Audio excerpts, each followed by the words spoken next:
when you're looking to do a job, and this time of the year we're all out bidding a lot of jobs, and then either you knock on a door and you get an opportunity to bid something and it's a little bit larger job, or you get a phone call or an email or whatever it is, however you find out about it. But you get this job and it's a larger job, and you think, oh man, this is going to be cool.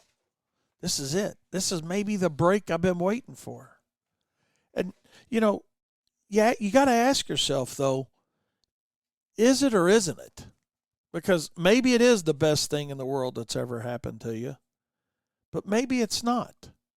And I don't want to sound like a Debbie Downer on the topic by any stretch of the imagination, but, too many times when that big account comes knocking on the door, and you answer the door and you think, oh man, that'd be great to have that.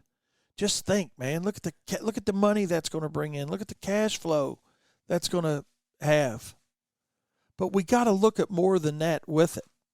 Because what we generally do is when that phone rings, or when you make that cold call, or however you generate that lead, we ask ourselves, am I big enough to do it? I guarantee you've asked yourself that. And if you haven't been in business long enough. But if you've been in business any length of time at all, you've asked yourself that question. Am I big enough to do it? That question and the answer is for your company based on the size of your company. Am I big enough to do it? Really translates into being the wrong question for yourself. And let me explain what I mean by that, because I used to ask myself that all the time. And then I realized that asking myself if I was big enough to do it, it's easy to be big enough to do just about anything, because that's a matter of just saying yes, right? You can say, well, yeah, I'm big enough to do that. Maybe it's going to require another lawnmower, or maybe it's going to require another Z-spray or whatever type of equipment you like to use. And, maybe it's going to require hiring somebody else. But, yeah, we can do that. But before you get hung up in that, I think we got to ask ourselves the better question, or what I call the right question in this scenario. And what I consider to be the right question is what you need to ask yourself is, are you big enough to lose it when you get it? Not are you big enough to do it, but are you big enough to lose it? That's the thing. Getting several texts from you guys. I appreciate that input on it. We'll address that. But the reality of it is, it's easy to add overhead. It's easy to add equipment. It's easy to add.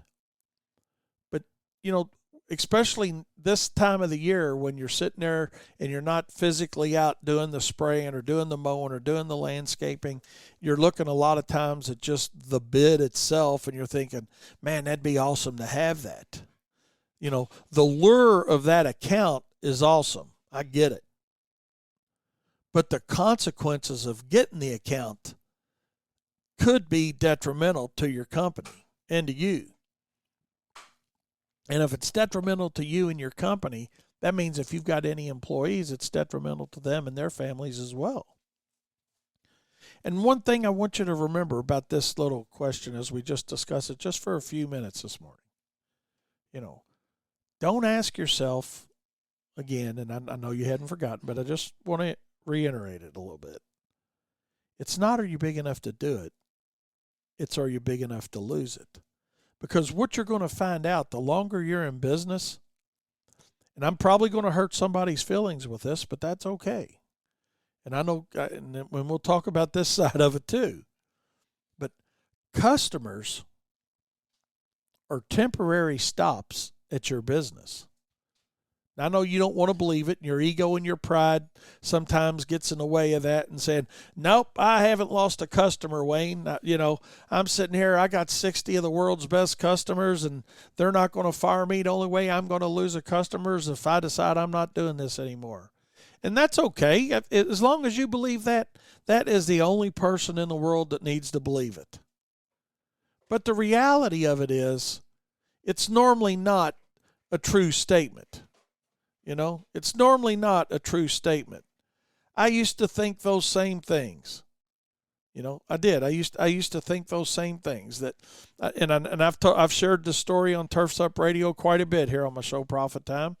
With that, when I went to my dad one year and told him that hey Dad, man, we've retained 100% of our customers. Didn't lose anybody. And he said, Wayne, that's awesome. That's an awesome thing. But he said the reality of it is you just don't have enough customers yet. And that kind of hurt my feelings a little bit, but he was exactly right. As my business continued to grow, and as your business continues to grow, you're not going to be able to satisfy all the people all the time. You're going to have some people frustrated. Of course, you try to resolve those problems and those issues and make things right. But if you can't, don't dwell on it. Cut them loose. Cut them loose. Because you're going to spend more time and effort trying to retain somebody like that than it's worth. You got to make sure that your customers are a good fit for your long-term success, not just the short-term cash flow that you're going to see from it.